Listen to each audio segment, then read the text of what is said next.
ఏం సార్ ఇదంతా హడావుడి పోలీసు వాళ్ళంతా గేట్ ముందట పోలీసు వాళ్ళు వెహికల్స్ పోలీసు వాళ్ళు బంద్ అంటే పోలీసు వాళ్ళు ఏదో మిమ్మల్ని అడ్డుకుంటున్నట్టు ఏంది విషయం? టీఆర్ఎస్ ప్రభుత్వం ఏ రకంగానైతే నిరంకుశ పాలన చేసిందో అదే మీరు కాంగ్రెస్ పార్టీ నుంచి బీజేపీలోకి వచ్చారు. బీజేపీలో కంఫర్ట్గా ఉన్నారా? కాంగ్రెస్ పార్టీ డిపాజిట్ పోయింది. నేను 50,000 మెజార్టీ తోటి బీజేపీ పార్టీ పక్ష నాయకుడిగా మీరు విఫలం చెందుతున్నారనేది ఒక విమర్శ. ఖచ్చితంగా అధికారి దగ్గర వెళ్తాను, అధికారం నిలదీస్తాను, ఈ పని ఎందుకు చేయాలని అడుగుతాను. భారతీయ జనతా పార్టీ మొదటి నుంచి ఉన్న పాత నాయకులకు భారతీయ జనతా పార్టీలో ఇప్పుడు వచ్చిన కొత్త నాయకులకు పొసగట్లేదా? ప్రెస్ మీట్ లో మీరు రాబర్ట్ వార్డ్ అంటే ఈ ఎస్సీ భూములు రాబర్ట్ వార్డులకు అమ్ముతున్నారా? భారతీయ జనతా పార్టీలో మేమందరం కలిసికట్టుగా ఒకే మాట ఒకే బాటగా మేము ముందుకెళ్తాం.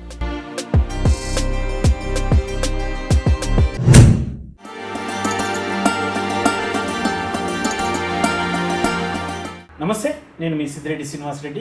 ఈరోజు మనతో బీజేపీ పక్ష నాయకుడు ఏలేటి మహేశ్వర్ రెడ్డి గారు ఉన్నారు. నమస్తే సార్. నమస్తే. ఏం సార్ ఇదంతా హడావుడి పోలీసు వాళ్ళంతా గేట్ ముందట పోలీసు వాళ్ళు వెహికల్స్ పోలీసు వాళ్ళు బంద్ అంటే పోలీసు వాళ్ళు ఏదో మిమ్మల్ని అడ్డుకుంటున్నట్టు ఏంది విషయం? ఈరోజు తెలంగాణ రాష్ట్రంలో మరొకసారి అరాచకమైనటువంటి అప్రజాస్వామిక ప్రభుత్వం ఏర్పడింది.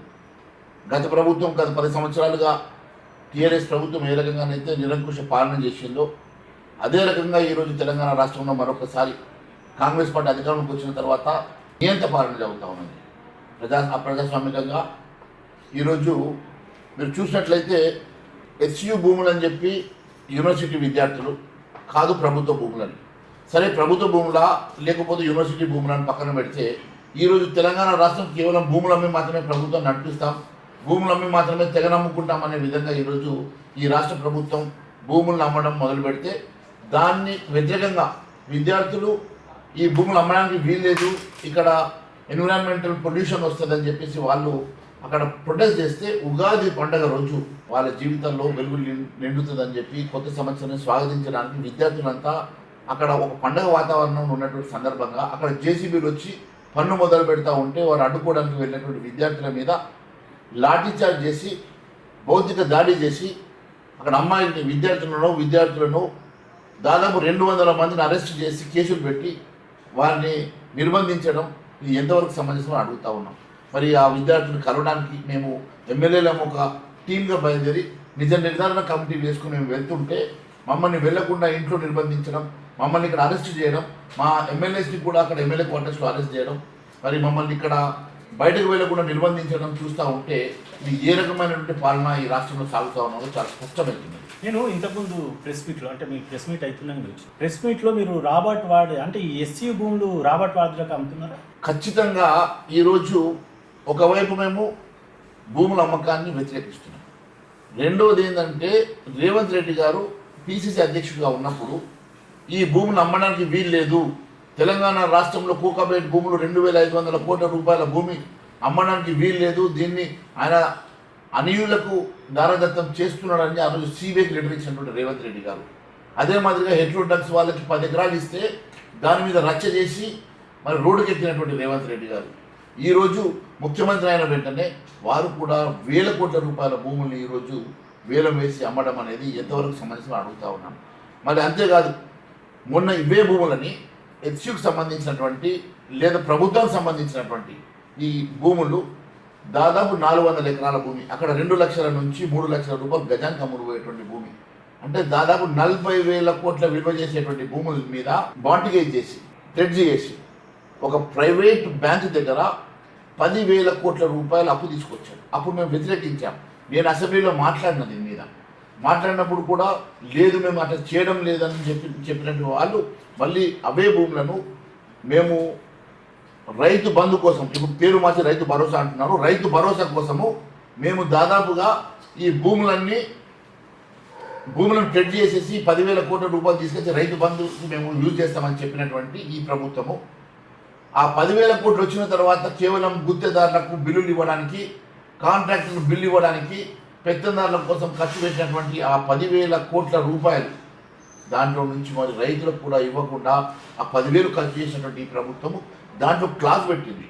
ఏమనంటే ఈ భూములు 10,000 కోట్ల రూపాయలు మేము ప్రైవేట్ బ్యాంకులో లోన్ తీసుకున్నటువంటి ఈ భూములు ఒకవేళ మేము రిటర్న్ కట్టలేని పక్షంలో ఈ భూములు అమ్మి కడతామన్నారు. ఇప్పుడు అమ్మడానికి సిద్ధమైనారు. మళ్ళీ అది కూడా ఎట్లా, మరి 40,000 కోట్లకు రియలైజ్ చేస్తారా అంటే అట్లా కాదు. నా దగ్గర ఆధారాలతో నేను చెప్తా ఉన్నాను. ఇది వాళ్ళ హైకమాండ్ దగ్గర సంబంధించినటువంటి వ్యక్తుల బినామీలకు తక్కువ ధరకు అమ్మేసే ప్రయత్నం చేస్తూ ఉన్నారు. కేవలం హైకమాండ్ దగ్గర మెప్పు పొందడం కోసం, హైకమాండ్ మన పొందడం కోసం, వారి దగ్గర మంచి పేరు సంపాదించుకోవడం కోసం ఈరోజు తెలంగాణ రాష్ట్రంకి సంబంధించినటువంటి ఆస్తుల్ని 40,000 కోట్ల విలువ చేసే ఈ భూముల్ని కేవలం 20,000 కోట్లకే వారికి దారదత్తం చేయడానికి ప్రణాళిక ఏర్పాటు చేసుకున్నట్టుగా మా దగ్గర ఇన్ఫర్మేషన్ ఉన్నది. నేను ఒకటే చెప్తా ఉన్నా, మీరు ఎట్టి పరిస్థితుల్లో మా తెలంగాణకు సంబంధించినటువంటి భూములు అమ్మడానికి వీలు లేదు. మీరు గత ప్రభుత్వం టీఆర్ఎస్ చేసినట్లుగానే టీఆర్ఎస్ బాటలోనే మీరు నడిచేటువంటి ప్రయత్నం చేస్తున్నారు. టీఆర్ఎస్ గతంలో 1,000 కోట్ల రూపాయల, లక్షల కోట్ల రూపాయల విలువ చేసేటువంటి తెలంగాణ రాష్ట్ర భూముల్ని అమ్మేయడమే కాదు, అన్యాక్రాంతం చేసిన సంగతి నేను గుర్తు చేస్తూ ఉన్నాను. దాదాపు 2.5 లక్షల కోట్ల రూపాయలు, మొన్ననే నేను అసెంబ్లీలో కూడా మాట్లాడినా, 2.5 లక్షల కోట్ల రూపాయల విలువ చేసేటువంటి అసైన్ భూములు ఈరోజు అన్యాక్రాంతమైనవి.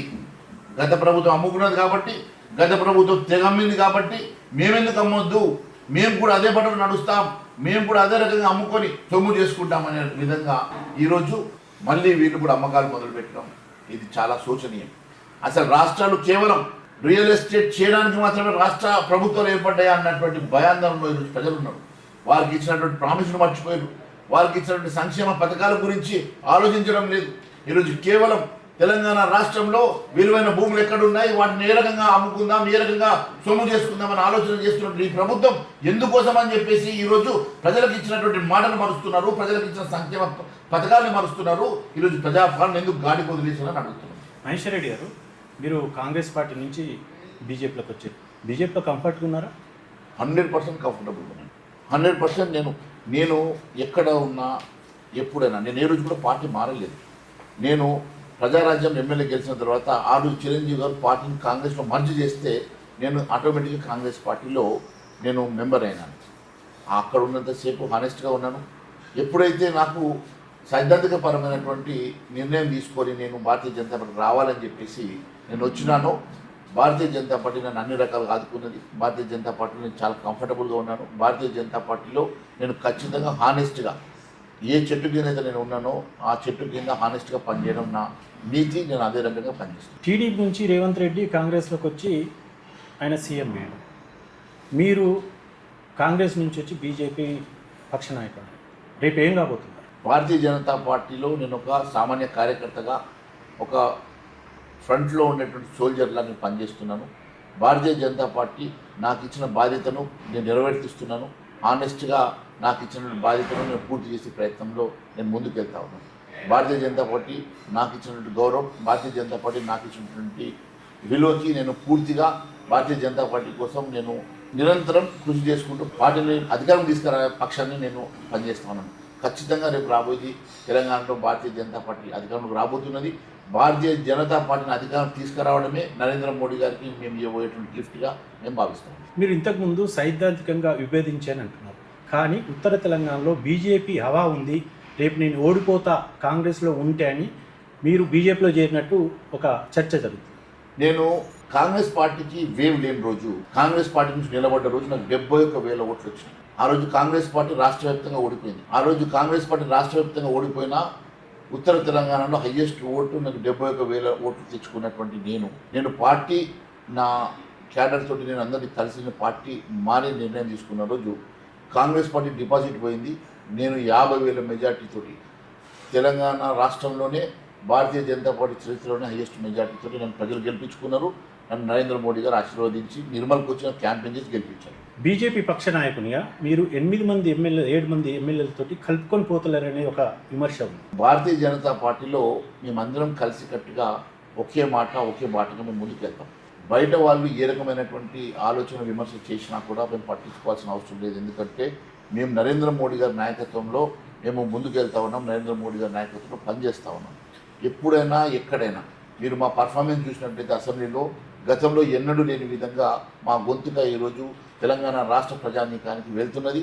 ప్రజానీకానికి ప్రజల పక్షం నిలబడి పోరాటం చేస్తున్నట్టు ప్రజలు గమనిస్తూ ఉన్నారు. ప్రజలకు తెలుసు మేము ఏ రకంగా ఎంత హానెస్ట్గా మేము ఈరోజు పనిచేస్తూ ఉన్నామో, ఎంత హానెస్ట్గా మేము ప్రజల పక్షం నిలబడి పోరాటం చేస్తున్నామో, ఎంత నిక్కార్చుగా నిలబడి పోరాటం చేస్తున్నామో తెలంగాణ ప్రజానీకం గమనిస్తుంది. బీజేపీ పార్టీ పక్ష నాయకుడిగా మీరు విఫలం చెందుతున్నారనేది ఒక విమర్శ.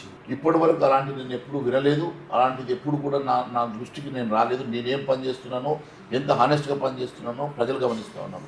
నేను ఇప్పటి వరకు తెలంగాణ రాష్ట్రంలో ఎల్పీ లీడర్గా నేను అసెంబ్లీలో నా పర్ఫార్మెన్స్ కానివ్వండి, బయట నా పర్ఫార్మెన్స్ కానివ్వండి, నాతో పాటు నా ఎమ్మెల్యేలు అందరూ కూడా కలిసికట్టుగా మేమందరూ కూడా అవకాశం తీసుకుని అందరం కూడా మేము గొంతెత్తి మాట్లాడుతున్నాం.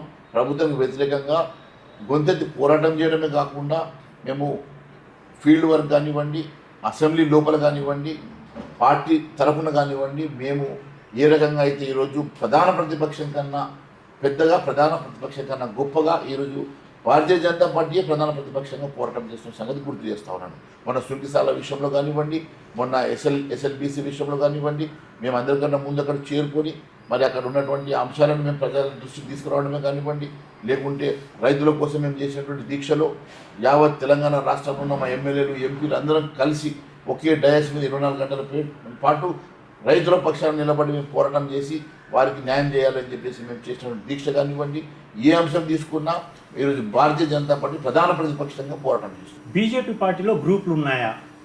మీరు ఏదైనా గ్రూప్లో ఉన్నారా, లేదా మీదే సపరేట్ గ్రూప్ ఉందా? భారతీయ జనతా పార్టీలో ఒకటే ఒక గ్రూప్ ఉంటుంది, అది నరేంద్ర మోడీ గారి గ్రూపు. భారతీయ జనతా పార్టీలో ఒకే ఒక నినాదం ఉంటుంది, అది భారత్ మాతాకి జై. మీరు గతంలో కాంగ్రెస్లో ఉండి బీజేపీలోకి వచ్చి బీజేపీ పక్ష నాయకులు ఉన్నారు. ఇప్పుడున్న మంత్రులందరూ కూడా మీ దోస్తులే. చాలామంది అసెంబ్లీలో మాట్లాడుతున్నప్పుడు కూడా అందరూ మా మిత్రుడే అంటుంటారు. మీ కాన్స్టిట్యున్సీ డెవలప్మెంట్కి, మీ అభివృద్ధికి వారితో ఏమైనా సహకారం తీసుకుంటారా, లేకపోతే బీజేపీ పక్ష నాయకునిగా విఫలం చేయాలనే ఆలోచనతో వాళ్ళు ఏమైనా నిధులు కేటాయించడం కానీ ఇట్లాంటి ఇబ్బందులు ఏమైనా పెడుతున్నారు? డెఫినెట్గా అందరు అపోజిషన్ లీడర్స్కి పెట్టేటువంటి ఇబ్బందులు పెడతారు. రాజకీయంలో ఎప్పుడైనా సరే మిత్రుత్వాలు ఉండవు. రాజకీయంలో ఇప్పుడు నన్ను ఒక అపోజిషన్ పార్టీ ఎమ్మెల్యేగానే చూస్తారు. అక్కడ మాకు ఎలాంటి ప్రోటోకాల్స్ ఇవ్వరు. కాంగ్రెస్ పార్టీ ఎమ్మెల్యేస్కి ఉన్న ప్రోటోకాల్స్ మాకు ఉండవు. వారికి ఇచ్చిన నిధులు ఇవ్వరు. మొన్న ఫర్ ఎగ్జాంపుల్ 10 కోట్ల రూపాయలు ఎస్డిఎఫ్ అని ఇచ్చారు. దాంట్లో ఫస్ట్ 50% నేను చెప్పిన పనులకు అలకేట్ చేస్తాం మనం. తర్వాత ₹1 కూడా ఇవ్వలేదు. మొత్తం టోటల్ అక్కడ ఉన్నటువంటి మంత్రి గారు వారి క్యాడర్ చెప్పినట్టుగానే వారు చేసుకున్న నా ప్రాంతంలో అభివృద్ధి జరగడమే నాకు ఇంపార్టెంట్ నేను భావించినా కానీ నేను చెప్పిన పనులు జరగాలని నేను ఆలోచన చేయలేదు. నేను ఒకటే, ఎప్పుడైనా సరే వాళ్ళు ఏ పని చేసినా ఏ పని చేయకపోయినా నేను అడిగిన పనులు నేను అక్కడ ఖచ్చితంగా అధికారి దగ్గరికి వెళ్తాను, అధికారిని నిలదీస్తాను, ఈ పని ఎందుకు చేయాలని అడుగుతాను. నాకు నా ప్రజలకు కావాల్సినటువంటి ఏ అవసరం కోసమైనా నేను ఎంత దూరమైనా పోతాను. ఖచ్చితంగా నాకు రావాల్సిన నిధుల కోసం పోరాటం చేస్తాను. నాకు రావాల్సిన నిధుల కోసం ఖచ్చితంగా నేను పోరాటం చేసి అభివృద్ధి కోసం పాటుపడతాను. ఎందుకంటే నేను ఎంత పెద్ద నాయకుడినైనా నా నియోజకవర్గానికి మాత్రం నేను ఎమ్మెల్యేనే. రేపు మళ్ళీ నా నియోజకవర్గ ప్రజల దగ్గరికి నేను వెళ్ళాలా, నా నియోజకవర్గ ప్రజలే నా నోటీస్ గెలిపించాలి. కాబట్టి నా ప్రజల కోసమే, నా ప్రజల పక్షాన నేను నిలబడుతున్న వారి కోసమే పనిచేస్తాను. కాబట్టి నాకు ఏదున్నా నా మొదటి తల్లిలాగా నాకు నా నియోజకవర్గమే కాబట్టి నా నియోజకవర్గానికి నేను ప్రాధాన్యత ఇస్తాను. మీరు గతంలో కాంగ్రెస్ పార్టీలో ఉన్నప్పుడు ఉత్తమ్ గ్రూపా, రేవంత్ గ్రూపా? నేను ఎప్పుడు ఎవరి గ్రూపులు ఉండను. నేను ఎప్పుడైనా గుర్తుపెట్టుకోండి, నేను ఏ చెట్టు నమ్ముతానో ఆ చెట్టు నీడ కోసం, ఆ చెట్టు నాకు నీడనిచ్చేటువంటి చెట్టు కోసమే పనిచేస్తాను. నేను ఎక్కడ ఉన్నా హానెస్ట్గా పనిచేసేటువంటి నా క్యారెక్టర్.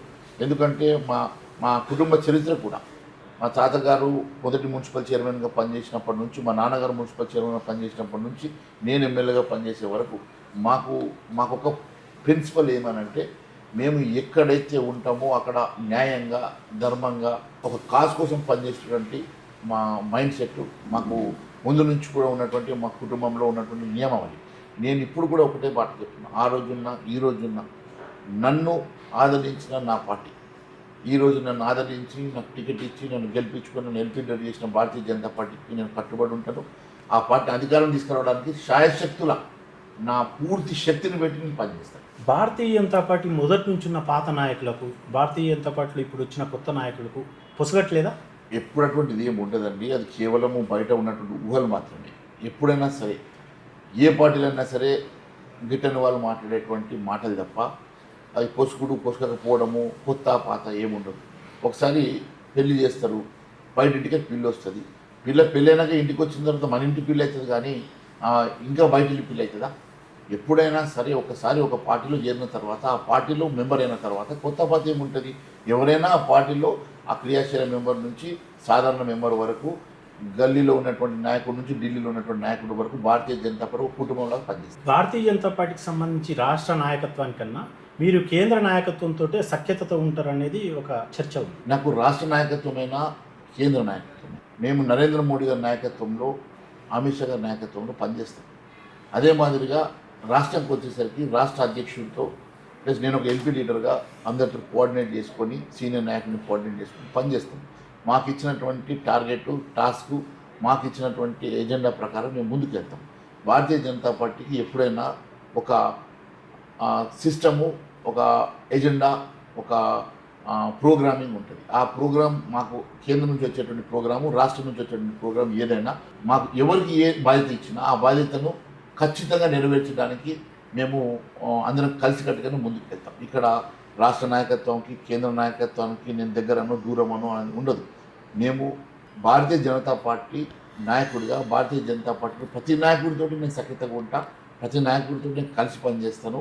నాకు ఇప్పటి వరకు ఎవరితో ఎలాంటి విభేదాలు లేవు, రావు. భారతీయ జనతా పార్టీ రాష్ట్ర అధ్యక్షులు మిగతా రాష్ట్రాల్లో అంతా నియమించారు, ఇక్కడ నియమించకపోవడానికి కారణం ఏంది? చివరి ప్రశ్న ఇది. దీనికి కారణం ఏంటంటే కొత్త రాష్ట్ర అధ్యక్షుడు ఎవరైతున్నారు? అది ఎవరు? అది కేంద్ర పార్టీ నిర్ణయం చేస్తుంది. అది నరేంద్ర మోడీ గారు, అమిత్ షా గారు నిర్ణయం చేస్తారు. ఇప్పుడు అన్ని రాష్ట్రాలు ఇప్పుడు కేవలం 50% కూడా ఇంకా కంప్లీట్ అవ్వలేదు. దేశవ్యాప్తంగా ఈ అధ్యక్షుల నియామకం అనేది అదొక కేంద్ర పార్టీ, అదొక ప్రక్రియ. అది ఖచ్చితంగా ఒకరోజు ముందు వెనుకనో ఈ అన్ని రాష్ట్రాలు చేసుకుంటూ వస్తుంది. ఇప్పటివరకు కేవలం 13 రాష్ట్రాలు అయినట్టుగా ఉన్నాయి, మిగిలిన రాష్ట్రాలు కూడా అవుతాయి.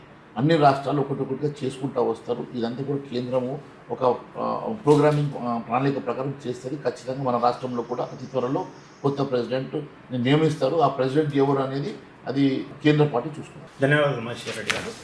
ఇది ఈరోజు మహేశ్వర్ రెడ్డి గారితో పూర్తి ఇంటర్వ్యూ. మరొకతో మళ్ళీ కలుద్దాం.